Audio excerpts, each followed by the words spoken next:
तो दोस्तों जैसा कि आप जानते हैं कल रिया से पूछताछ हुई थी एनसीबी ऑफिस में और उसके बाद वो निकल के सीधे पहुंचती है बांद्रा पुलिस स्टेशन, है ना। वहाँ पे वो 7 घंटे तक एफआईआर दर्ज करवाती है बांद्रा पुलिस स्टेशन में। और सबसे अचरज की जो बात थी वो ये थी कि बांद्रा पुलिस स्टेशन के गेट बंद कर दिए जाते हैं। रिया चक्रवर्ती आने वाली है तो उससे पहले उसके गेट बंद हो जाते हैं, किसी को एंट्री नहीं दी जाती है। ऐसा मतलब पहली बार हुआ होगा इतिहास में कि भैया पुलिस स्टेशन के गेट बंद हो गए, जहाँ पे नियम होता है कि पुलिस स्टेशन के गेट बंद नहीं होंगे। लेकिन रिया के लिए स्पेशली बांद्रा पुलिस गेट बंद कर देती है। उसके बाद ये लड़की अंदर बैठ के 7 घंटे तक कंप्लेंट करती है। 7 घंटे तक, मतलब ये भी एक इतिहास ही हुआ होगा। गेट बंद हो गए, उसके बाद 7 घंटे तक बंदी ने एफआईआर लिखवाई है। एफआईआर में भी 12 धाराएं लगाई हैं। कंप्लेंट करी है प्रियंका जो कि सुशांत सिंह राजपूत की सिस्टर है, और मीतू दीदी, इन दोनों के खिलाफ एफआईआर करी है इन्होंने, जिसमें इन्होंने कहा है कि ये दवाई दे रहे थे सुशांत सिंह राजपूत को जो कि गैर कानूनी थी। प्रिस्क्रिप्शन इन्होंने दिल्ली के डॉक्टर से लिया था, वो फेक प्रिस्क्रिप्शन था। तो इन्होंने इन सब के खिलाफ एफआईआर की है। तो अब ये जो टेलीमेडिसिन लॉ है इंडिया में, इसमें क्या है कि देखो यार, डॉक्टरों की कमी है बहुत भारत में। तो ये है कि आप फ़ोन के ऊपर प्रिस्क्रिप्शन ले सकते हो, दवाइयाँ ले सकते हो। तो इसका इन्होंने कहा है गलत उपयोग किया है और इनके ऊपर एफआईआर की है। लेकिन कल विकास सिंह जो कि सुशांत सिंह राजपूत की फैमिली के लॉयर हैं, जो सुशांत सिंह राजपूत के लॉयर हैं, जो इस केस को रिप्रेजेंट कर रहे हैं सुशांत सिंह राजपूत की तरफ से, वो कल लाइव आते हैं और बोलते हैं कि मुंबई पुलिस ने आखिर एफआईआर कैसे लिख ली, क्योंकि ये सुप्रीम कोर्ट का जो ऑर्डर है कि अब कोई भी एफआईआर नहीं रजिस्टर्ड होगी, कोई नहीं, और अगर कोई करवा सकता है तो वो सीबीआई ही है। तो अगर मुंबई पुलिस यहाँ पे कंप्लेंट लेके एफआईआर रजिस्टर्ड करता है तो ये कोर्ट का अपमान होगा और हम सुप्रीम कोर्ट में इसके खिलाफ जाएंगे। तो ये तो इनके लॉयर ने ये बात कह दी। अब दोस्तों देखो, एक चीज़ ये है कि कोई गलत नहीं है अगर रिया चक्रवर्ती सुशांत सिंह राजपूत की फैमिली के ऊपर इल्ज़ाम लगाए, समझ रहे हो, क्योंकि अभी तक सीबीआई इन्वेस्टिगेशन कर रही है और बिल्कुल ये भी एक धारणा लेके चला जाना चाहिए कि इनकी फैमिली से भी कुछ एंगल हो सकता है मर्डर मिस्ट्री में। कोई शक नहीं है, क्योंकि इन्वेस्टिगेशन ऐसे ही होती है, कानून ऐसे ही काम करता है। सीबीआई को बिल्कुल शक इनकी फैमिली पे भी रख के इन्वेस्टिगेशन कर रही होगी, ऑब्वियस सी बात है। तो रिया को बिल्कुल अधिकार है उनके ऊपर उंगली उठाने का। लेकिन जो चीजें ये प्रूव करती है कि कैसे रिया को महाराष्ट्र सरकार, मुंबई पुलिस बचाने की कोशिश कर रही है।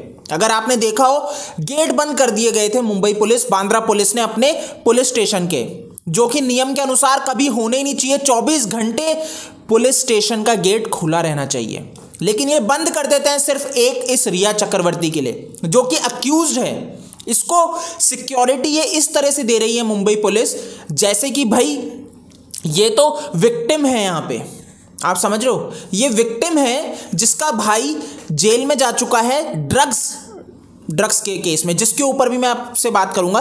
तो ये पूरा ये चल रहा है ना, कि रिया की छवि अब सुधारने का काम हो चुका है। तो अगर आपने देखा हो, जब रिया चक्रवर्ती एनसीबी ऑफिस जा रही थी तो मीडिया वाले इससे प्रश्न जवाब करने के लिए, इसकी विजुअल लेने के लिए पागल हो रहे थे। उसको किस तरह से मुद्दा बना दिया गया, इस चीज़ पे बिल्कुल इन सब के मुद्दा बनने से पहले मैं ट्वीट कर चुका था कि मीडिया वालों को इस चीज़ का थोड़ा सा लिहाज रखना चाहिए कि वो कानून ना तोड़े, है ना। ये चीज़ पे मैंने बात की थी। लेकिन यहाँ पे ये कानून सबके लिए है, सिर्फ रिया के लिए नहीं। अगर ये इंटेलेक्चुअल लोग, राजदीप सरदेसाई और ये जितने भी मीडिया हाउस के लोग हैं जो आज रिया को सपोर्ट कर रहे हैं, तो जब मीतू दीदी जा रही थी, वो जब जा रही थी और तब मीडिया वाले कूद पड़े, तब उन्हें नहीं दिखा कि एक नारी का अपमान हो रहा है, नारी को इस तरह से घेर लिया गया है और गिद्धों की तरह ये मीडिया चैनल वाले कवर करना चाह रहे हैं। ये भूल गए कि इन्हीं के चैनल के लोग भी वहाँ पे, इन्हीं के चैनल के कैमरा पर्सन्स वहाँ पे कवर करने के लिए थे। लेकिन इनको इन सब चीज़ों से मतलब नहीं है, इनको अपना एजेंडा चलाना है। इनको सिर्फ रिया अब विक्टिम नज़र आती है। ऐसा क्यों है दोस्तों? समझने वाली चीज़ है कि रिया बुरी तरह फंसती हुई जा रही है, किसमें? ड्रग रैकेट में, है ना।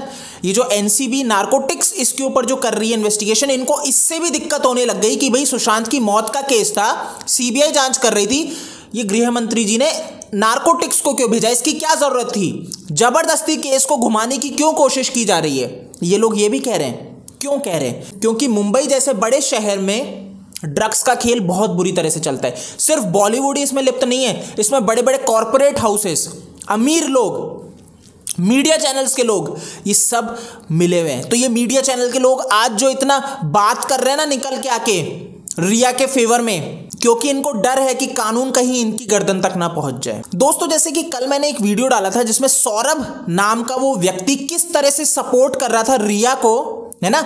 और ये फैक्ट्स मतलब देखो बहुत इजी है चीजों को तोड़ना मरोड़ना, है ना।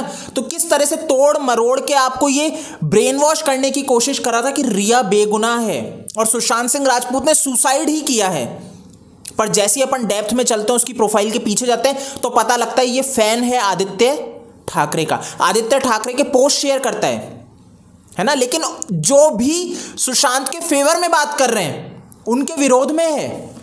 ये क्या चीज दर्शाता है, ये क्या चीज दर्शाता है कि आप यहां पे बायस्ड हैं, आप यहां पे अनबायस्ड नहीं हैं।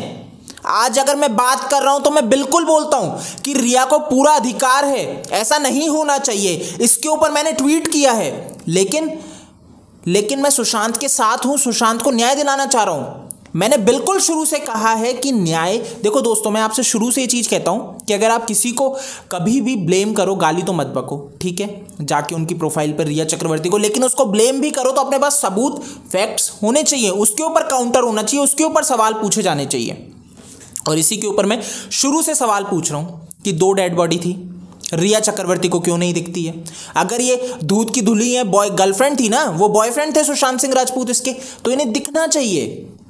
आप इतने करीब थे, आपको इतना दर्द हुआ, आपका प्यार नहीं रहा इस दुनिया में, तो आपको बिल्कुल भी अंदर से ये नहीं हुआ कि आप है ना एक बार वीडियोस देखो, पड़ताल करो कि भाई सुशांत सिंह राजपूत के वीडियोस अवेलेबल है, जो लोग बात कर रहे हैं, पूरा इंडिया दुनिया बात कर रही है, उसके ऊपर आपने रिसर्च करने की नहीं सोची। तो ये क्या चीज प्रूव करता है कि आप यहां पे सही हो, आप यहां पे विक्टिम हो? नहीं, आप यहां पे विक्टिम नहीं हो, है ना। तो ये जो महाराष्ट्र सरकार ये पूरी जो कोशिश कर रही है ना रिया चक्रवर्ती की छवि सुधारने की, बांद्रा पुलिस ये वही पुलिस है जो सुशांत सिंह राजपूत का केस हैंडल कर रही थी, ये वही पुलिस है जो सुशांत सिंह राजपूत के केस को पहले दिन से सुसाइड बताती है। अब इसको कैसे, अब देखो कोर्ट ने बाहर कर दिया इनको कैसे केस के अंदर एंट्री दिलाई जाए, ये पूरा एक साजिश चल रही है। मुंबई पुलिस ने, देखो नॉर्मली मैं आपको बता दूं, लेकिन जैसे कि ये बात हुई कि ये सुप्रीम कोर्ट का अपमान होगा उनके नियम का, जो कि उन्होंने कहा है कि अब कोई एफआईआर नहीं हो सकती, तो मुंबई पुलिस ने एफआईआर लेके वो सीबीआई को दे दिया। बट सवाल वही खड़ा होता है, मुंबई पुलिस ने पहले चरण पे एफआईआर क्यों ली? 7 घंटे तक रिया बांद्रा पुलिस स्टेशन के अंदर थी। ये लोग, मतलब मेरे को नहीं लगा कि मुंबई पुलिस ने कभी अपनी लाइफ में इतने घंटे तक एफआईआर लिखी होगी। कौन लिखता है? ये इतिहास हो गया भारत में कि 7 घंटे तक रिया चक्रवर्ती की एफआईआर लिखी गई, है ना। यानी कि आप बैठ के डिसाइड कर रहे थे कि कैसे इस केस को घुमाया जाए, ये भटकाने की कोशिश की जा रही है। देखो मैं फिर कहूंगा, मैंने शुरू से कहा है, मैं ये बात कहता हूं कि कानून है, सबूतों के उस पे चलता है। सुशांत सिंह राजपूत की फैमिली पे अगर उंगली उठती है और अगर वो इंक्वायरी में आते हैं, तो अपन को ये नहीं कहना चाहिए कि सुशांत सिंह राजपूत की फैमिली पे क्यों उंगली उठाई जा रही है। बिल्कुल, देखो यार, जो सही है, ईमानदार है, जिसने कोई गुनाह नहीं किया, उसे दिक्कत क्या इंक्वायरी होने से? नहीं होनी चाहिए। जो गुनहगार है, जो कातिल है, उसे ही दिक्कत होगी ना, वही बचना चाहेगा। तो रिया यही कर रही है, ये जाएगी जेल और आज ये गिरफ्तार होगी, इसीलिए इसने कल जाके पूरी कंप्लेंट दर्ज की है। देखो दोस्तों, ये जो हो रहा है ना, ये बहुत गलत हो रहा है। ये मीडिया समूह जिस तरह से, ये बायस्ड मीडिया हाउस जो सारा अपना एजेंडा चला रहे हैं ना रिया चक्रवर्ती के फेवर में, जिस तरह से कूद के आ चुके हैं कि भाई ये तो विक्टिम है, ये हैशटैग चला दिया है जस्टिस फॉर रिया। मेरे को समझ में नहीं आ रहा कि जब मीतू दीदी को घेरा तब आप लोग कहाँ थे? तब आपको नहीं दिखा कि गिद्धों की तरह मीडिया इनको घेर रहा है। अब ये जो राम रहीम था, है ना, ये भी गया जेल। तो हनीप्रीत जो थी, जब उसको मीडिया ने घेरा तब आप लोग कहाँ थे? तब आपको नहीं दिखा कि वो विक्टिम है? या आप डिफाइन करते हो कि लड़कियों, नारियों में भी आप डिफाइन करते हो कि किसको इंसाफ मिलना चाहिए, किसको नहीं मिलना चाहिए? आखिर ऐसा क्या है? रिया ऐसा क्या जानती है जो ये कहती है भाई अगर मैं गई तो सबको को लेके जाऊंगी। आखिर ऐसा क्या है कि आप लोग इतने बौखला चुके हो अब कि आप रिया को ऐसी सिक्योरिटी दे रहे हो? मतलब ऐसी वीआईपी सिक्योरिटी आप देखो कि एक पुलिस वाले नहीं, लगातार 8-8 पुलिस वाले ऐसे उसके आगे पीछे गाड़ियों में चलते हैं। आखिर ऐसा क्या है? ऐसा क्या है? क्या दहशत है? आप रिया को ऐसी सिक्योरिटी किस बेसिस पे दे रहे हो? देखो दोस्तों, एक चीज़ मैं आपको बताऊं, ये सिक्योरिटी भी है और ये सिक्योरिटी नहीं भी है रिया को। आप समझ रहे हो? रिया कुछ उगल ना दे, रिया किससे मिल रही है, क्या बात कर रही है, ये उस पर नज़र भी रखी जा रही है। ये जो इतने पुलिस वाले बैठा रखे हैं ना, सिक्योरिटी भी है और उस पर नज़र भी रखी जा रही है कि कहीं वो बगावत ना कर दे। आप समझ रहे हो? ये पूरी ये चीज़ चल रही है। तो ये जो ऊपर बैठ के जो पूरा ये खेल खेल रहे हैं ना, ये उनके द्वारा रची गई साजिश है। दोस्तों, ये चीज़ समझनी पड़ेगी, ये चीज़ आज अपन को समझनी पड़ेगी कि कैसे ये जो जंजाल है ना, जिसको ये बोल रहे हैं कि मीडिया गिद्ध है, तो आप लोग ही गिद्ध हो, आप लोग ही गिद्ध हो जो आज रिया चक्रवर्ती को प्रश्न पूछने के लिए ऐसे हो रहे थे। आपका ही चैनल थे, आप सिर्फ एक चैनल का नाम नहीं ले सकते कि रिपब्लिक भारत ही था वहाँ पे आपके चैनल भी थे।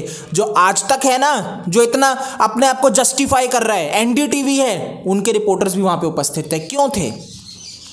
आप दूध के धुले हो, आप बैठ के ये बात करते हो कि ये गलत है, तो आपके रिपोर्टर वहाँ क्या कर रहे थे? वेट करते, इन्वेस्टिगेशन होती, जवाब आता। तो कोई दूध का धुला नहीं है, ठीक है? आप लोगों को ये पहले गिरेबान में झांक के देखना चाहिए, फिर सवाल उठाना चाहिए, ना कि पैसा मिल गया रिया को सपोर्ट करने आ गए। सज़ा तो उसे मिलेगी, सज़ा तो उसे मिलेगी उसके कृत्यों की, है ना? सज़ा उसे मिलेगी उसने जो कृत्य किए हैं। अब आप लोग कितनी कोशिश कर लो, कितनी कोशिश कर लो, कितना ही रिया की छवि सुधारने का काम करो, कितना ही नॉर्मल पब्लिक को ब्रेन वॉश करने का काम करो, लेकिन रिया विक्टिम नहीं है। यहाँ पे रिया ने भुगता नहीं है।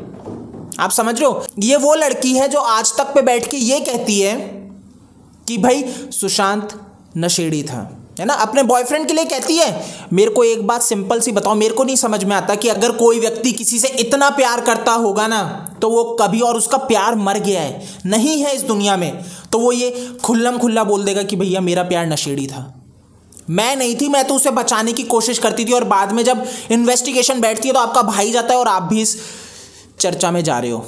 तो आपको समझना पड़ेगा दोस्तों कि यहाँ पे ये कैसे झूठ बोल जाती है। इसके बयान झूठे होते हैं, लेकिन इन लोगों को ये नहीं दिखता। रिया हर जगह शुरू से झूठ बोलती आ रही है, लेकिन इनको ये नहीं दिखता।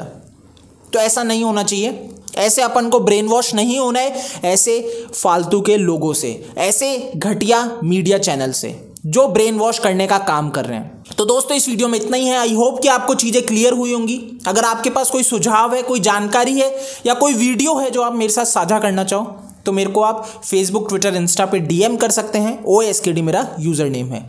जय हिंद।